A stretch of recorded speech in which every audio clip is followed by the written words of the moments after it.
Ça t'arrive de partir dans des colères incontrôlées? Ou au contraire d'être tellement écrasé par une inertie que tu n'arrives plus à rien faire? Est-ce que tu manques de confiance en toi? Ou au contraire te sens-tu en surconfiance avec quelques gouttes de perfectionnisme ou d'intolérance? À moins d'être un humain super évolué sur le plan spirituel, on est un peu tous comme ça à différents moments de notre vie. Car ces caractéristiques, figure-toi, sont typiques du chakra Manipur, Manipura. Lorsqu'il est soit tamasique, c'est-à-dire un peu bloqué, inerte, soit rajasique, c'est-à-dire carrément survolté. Et idéalement, pour l'équilibrer et devenir aussi pacifique, tolérant, magnanime que les sages, eh bien, il faut y mettre des pincées de sattva, la qualité de la conscience. Comment, pourquoi? Eh bien, je t'explique tout cela dans cet exposé sur le chakra Manipur. Manipur, c'est le 3e chakra du système énergétique du yoga. Son nom signifie en sanskrit la cité des joyaux ou le joyau resplendissant. Cette image évoque une réserve de puissance, de richesse et aussi de rayonnement. Car en fait, dans Manipur est stocké notre prana, l'énergie vitale. Manipur est notre réserve de prana. C'est un point important car on l'utilisera notamment dans les pratiques de pranayama, respiration du yoga. Par ailleurs, Manipur a pour maître mot pouvoir. Et tu verras que ce pouvoir peut prendre divers aspects, depuis le pouvoir despotique d'un tyran jusqu'au pouvoir créatif d'un génie ou d'un être spirituel. Et à ton avis, de quoi est-ce que cela dépendra? Ah, tu vas voir ça dans quelques minutes. Mais si tu veux, tu peux écrire ta réponse. Tu te rappelles certainement qu'on a étudié précédemment les chakras du bas, Muladhara et Swadhisthana, consacrés à la survie, à la sécurité, aux émotions, à la sensualité, tout cela concernant essentiellement l'ego. L'ego en devenir, l'ego en construction, notre personnalité en évolution dans cette incarnation.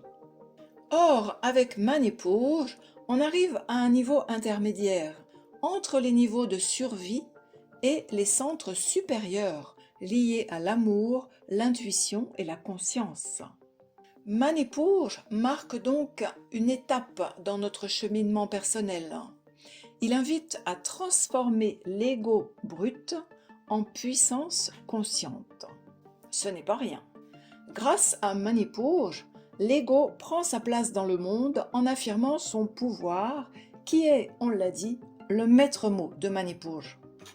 Mais selon l'équilibre ou le déséquilibre de Manipur, cette force, ce pouvoir, peut être domination, volonté personnelle ou alignement avec une intention juste. Et donc cela dépendra de quoi? Si tu le sais, écris-le dans un petit commentaire. Et de toute façon, la réponse arrive. On verra donc successivement dans cet exposé l'aspect symbolique avec la description du yantra de Manipur. Le yantra, c'est le dessin géométrique.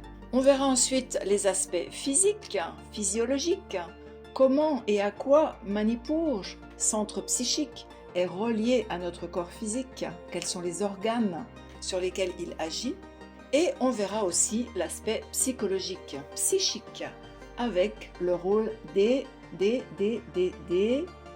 gunas, tamas, rajas, sattva.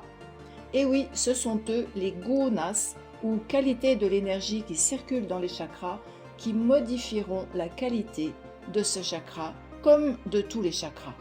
On l'a déjà vu dans les précédents exposés. D'ailleurs, je te mets les liens en description si toutefois tu n'as pas écouté les audios sur Muladhara ou Swadhisthana. D'ailleurs, je te mets aussi l'image du chakra Manipur à télécharger par un lien dans la description, afin que tu puisses suivre notamment la symbolique. Et au passage, je te rappelle qu'il existe plein de représentations des chakras, qui, si elles se ressemblent, ont aussi pas mal de dissemblances, mais ça n'est pas fondamental. Les éléments essentiels sont en général toujours présents. Un lotus avec un certain nombre de pétales, un bija mantra, c'est-à-dire le son correspondant, la vibration correspondante, une forme géométrique symbolique, des triangles, carrés, et puis un animal, véhicule du chakra. Ça, on va dire, c'est la base. Des déités également sont associées à chaque chakra, qui ne sont pas toujours mentionnées, mais surtout, elles ne sont pas à considérer du point de vue religion. C'est un aspect important en yoga. Les déités, on en parle beaucoup, ce sont des aspects de l'univers qui sont personnifiés pour qu'ils nous soient tout simplement palpables, visibles, pour qu'ils nous ressemblent, c'est tout. Et bien souvent, ces mêmes aspects abstraits, comme par exemple la conscience, comme l'abondance, comme la protection, ces aspects donc abstraits sont aussi représentés sous forme de yantras, qui sont des formes géométriques, déjà plus abstraites qu'un personnage, mais moins abstraites qu'une simple idée ou un concept. Bref, on reparlera de tout ça dans l'exposé qui arrive sur les mantras et les yantras. Revenons pour le moment à nos moutons avec l'image de Manipur. L'image de Manipur est posée sur un fond jaune-orangé car son élément est le feu et sa planète est le soleil. C'est donc essentiellement masculin dans le sens solaire. Manipur est un centre de transformation. Il va transformer la pensée en action et en réalisation. C'est-à-dire que les pensées-idées deviennent des plans, des décisions et enfin des réalisations du concret dans la matière. Le maître mot est pouvoir, on l'a déjà dit, on y reviendra tout à l'heure, et son symbole traditionnel est un lotus à 10 pétales bleu. Pourquoi bleu? Parce que c'est la couleur qui est à l'intérieur de la flamme, tu sais, dans son centre. C'est un bleu-gris qui est presque transparent. C'est là que le feu devient ardent, maîtrisé. Le pouvoir est contrôlé. Et comme dans tous les chakras, chaque pétale est relié par des nadis, qui sont les canaux de circulation du prana, aux 10 sous-pranas, qu'on appelle des vayus, qui alimentent les organes physiques associés à Manipur. Toujours dans la symbolique, dans le cercle du lotus, on note un triangle rouge pointe en bas. Il représente le feu, le soleil, la chaleur, et 3 portes sont marquées sur chaque côté du triangle. Ce qui veut dire que Manipur, en tant que feu, reçoit, absorbe les nutriments, mais aussi les événements, et les transforme, les transmute par le feu pour les faire descendre dans la matière par la pointe du triangle dirigée vers le bas. Ainsi, les pensées conscientes prennent forme avec l'énergie du soleil, la volonté, la vitalité, l'enthousiasme et deviennent réalisation dans la matière.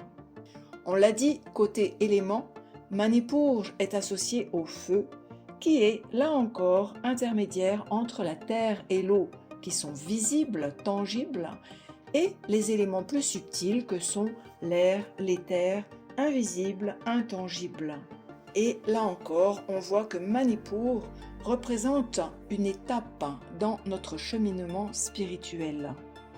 L'animal totem, symbole ou véhicule de Manipur, c'est le bélier, le véhicule du dieu Agni, le feu. Le bélier a la réputation d'enfoncer les portes, ça te dit quelque chose? De foncer tête baissée sans réfléchir aux conséquences de ses actes, ni pour lui ni pour les autres. Le bélier en fait incarne la vanité d'un ego brut, non raffiné. On va dire que c'est le Manipur brut de fonderie, qui sera modulé en fonction des gunas présents, donc de l'évolution spirituelle. Tu vois également 2 divinités sur cette illustration. Je te rappelle qu'une divinité est un symbole, un aspect de la vie, un aspect de l'univers dans lequel tout est considéré comme sacré. En Inde, tout est divinité car tout est sacré. Donc on voit l'Akini à gauche, incarnant la foudre, le feu, la chaleur, et donc le pouvoir de transmutation, et le vieux Shiva à droite, qui personnifie la destruction. Il trône sur une peau de tigre, symbolisant le mental.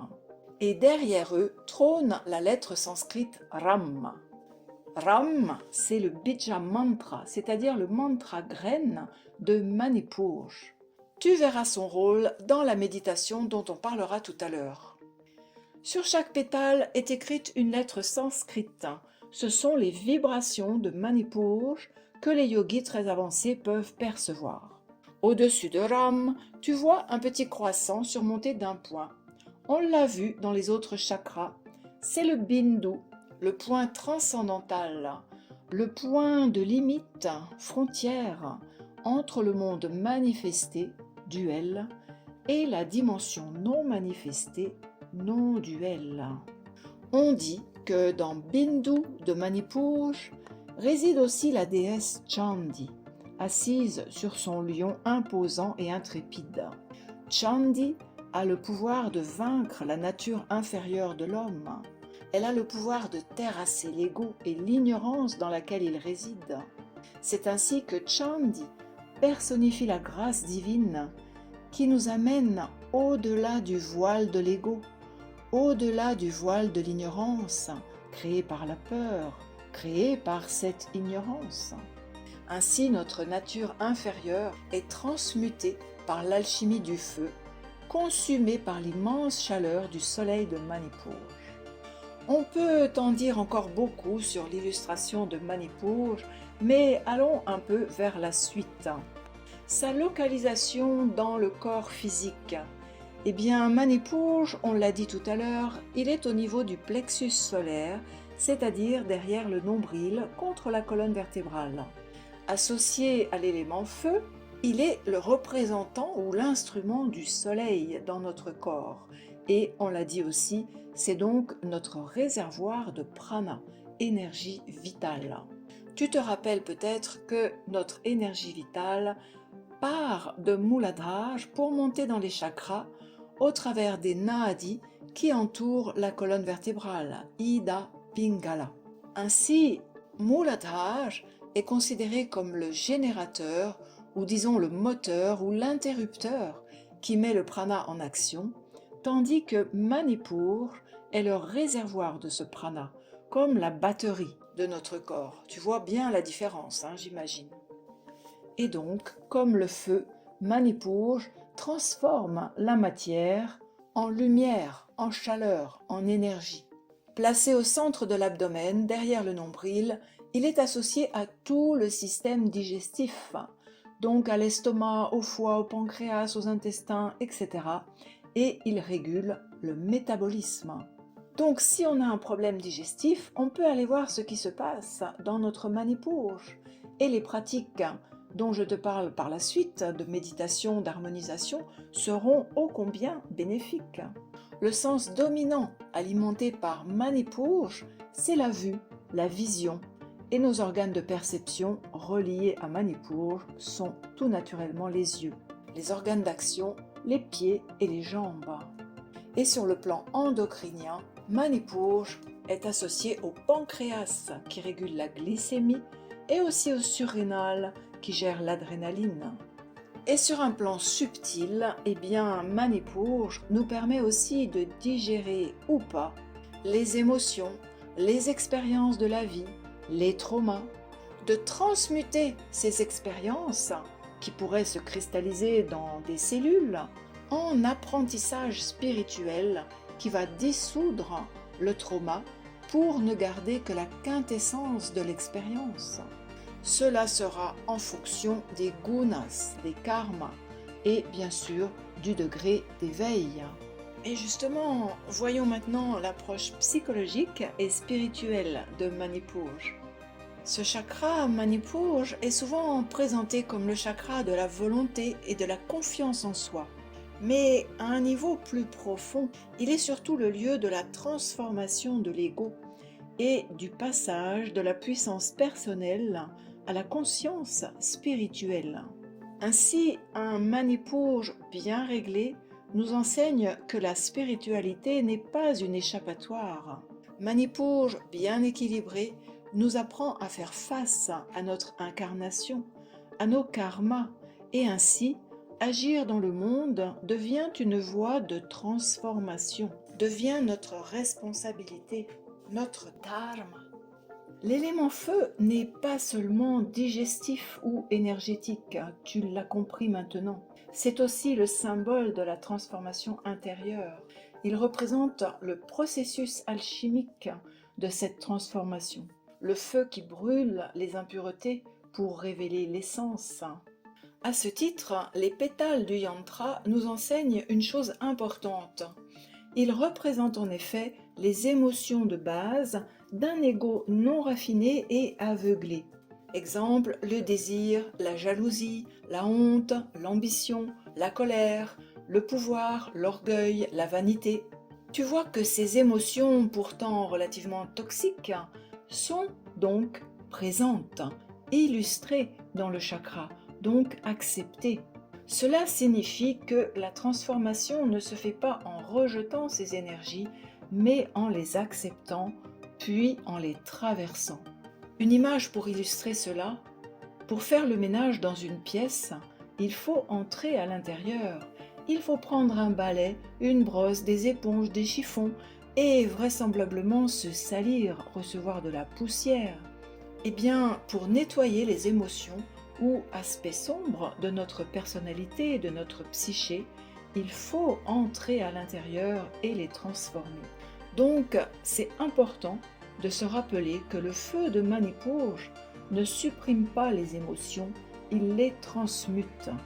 Et au fil des semaines, au fil des mois d'un travail sur soi avec Manipur, eh bien, Manipur bien équilibré nous permettra de transformer les blessures en sagesse, la peur en courage, en confiance, la colère en ardeur lucide, le désir impulsif en intention consciente, et ainsi de suite. Si l'ego pensait transformer le monde avec le feu intérieur de Manipur, il comprend peu à peu que ce feu va d'abord le transformer lui, que ce feu intérieur ne sert pas à conquérir le monde, mais à le purifier lui. Et donc maintenant, comment les gunas influencent Manipur, influencent notre comportement?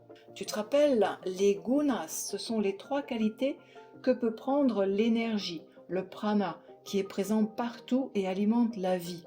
Comme c'est précisément le prana qui alimente nos chakras, la qualité du prana va directement influencer l'équilibre, l'harmonie ou l'absence d'équilibre et d'harmonie de nos chakras. Donc on va voir maintenant les tendances de Manipur lorsque un des gunas prédomine. Mais il faut bien garder à l'esprit que les gunas ne sont jamais seuls. Ils sont toujours tous les 3 en proportions différentes et cela varie tous les jours, selon les saisons, selon notre santé, selon notre alimentation, selon les planètes, nos karmas, etc. Une étude beaucoup plus fine donnerait l'aspect de nos comportements lorsque, par exemple, tamas et rajas sont prédominants, ou bien tamas et sattva, etc. Avec bien évidemment une infinité de graduations entre les différents cas. Disons que l'exposé qui vient te donne une première approche de l'influence des gunas, qui va te permettre de voir où tu te situes, toi, d'une façon générale. Nous aurons l'occasion d'approfondir cet aspect bientôt, dans un autre audio, une autre vidéo. Et surtout, rappelle-toi que je t'offre 3 pratiques simples pour harmoniser ton chakra Manipur. Je t'en reparle tout à l'heure. Donc, si tamas est prédominant, eh bien l'action est nulle, elle est impossible, amorphe, c'est l'apathie.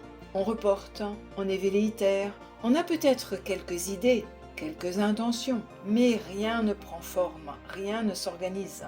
C'est la procrastination qui s'auto-engendre dans un cercle qui peut devenir dépressif, car évidemment l'estime de soi diminue drastiquement, on se déprécie, On se dévalorise, on se sent coupable de ne rien faire, de ne rien réussir, et vraiment, on peut tomber en dépression. Sauf si Rajas nous aide à sortir de la léthargie.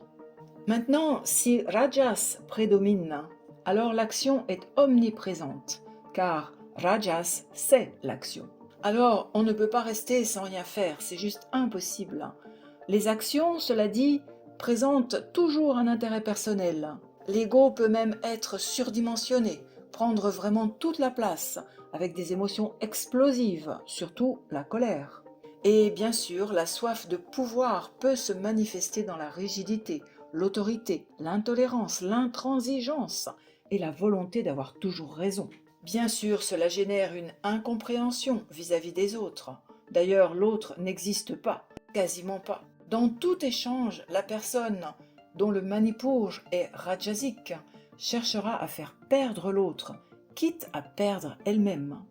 On est vraiment dans une compétitivité pas du tout éthique. Et cette violence est d'ailleurs dirigée aussi vers soi-même. Perfectionnisme, exigence, intolérance, dureté deviennent exacerbées. Comme tu vois, c'est pas top tout ça. Mais lorsque sattva entre dans la danse sous forme d'éveil de la conscience, ou bien lorsqu'on commence à purifier les chakras par des pratiques de yoga, Manipurge amène une progressive désidentification à l'ego. On voit nos attitudes, nos comportements comme de l'extérieur, avec du recul, et un certain lâcher-prise peut alors apparaître. Je comprends que je suis l'instrument du cosmos qui agit à travers moi. J'éprouve de plus en plus le besoin de transformer mes comportements bruts en attitudes plus justes. Ainsi, peu à peu, l'action va se tourner vers les autres, vers la communauté, sous forme de bénévolat, du travail dans les ONG, de l'humanitaire ou du karma yoga avec l'action désintéressée. Ainsi, l'éveil de Manipurge permet à l'univers d'agir au travers de la personne. L'ego est purifié, l'ego devient l'instrument, l'action devient service. La personne n'a plus besoin de prouver sa valeur, elle est dans son dharma. Elle a confiance, l'estime de soi est assurée. L'assurance d'ailleurs est spontanée, juste. Ainsi, le feu ne brûle plus pour dominer, mais pour éclairer. Un manipurge éveillé prépare à l'ouverture du cœur. Lorsque le feu est pur, l'énergie peut monter vers Anahat, centre du cœur, et la force devient compassion. Et comme dans notre journée consacrée à Manipurge, nous avions associé le yama ahimsa, non-violence, tu peux comprendre à présent que cette violence vient principalement d'un Manipurge rajasique. Travailler sur Manipurge en y apportant du sattva ou en l'équilibrant, tout simplement, va nous aider ainsi à cultiver ahimsa. On pourra rester centré face à l'injustice. On pourra même répondre à la colère par des mots paisibles. On pourra agir avec fermeté, sans haine. On saura dire non de façon convaincante et juste. En fait, avec un Manipurge sattvique, on sera installé dans Ahimsa, dans une assurance pacifique et bénéfique. C'est le pouvoir de Sattva.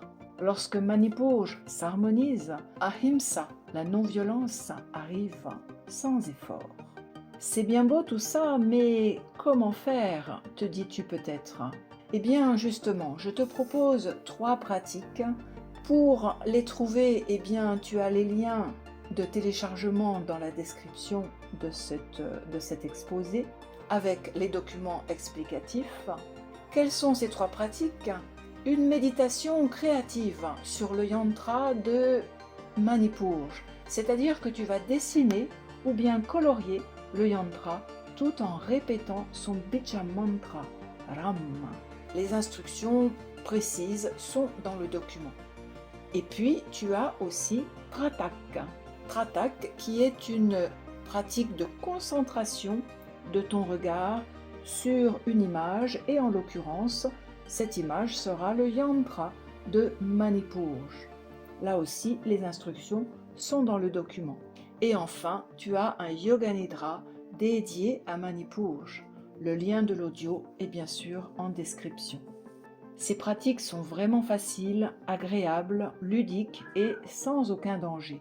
En tout cas, si tu as des questions, des doutes sur ces pratiques, eh bien écris-moi en commentaire. Et si tu apprécies ce contenu, pense à t'abonner et tu peux me le dire aussi. À tout bientôt!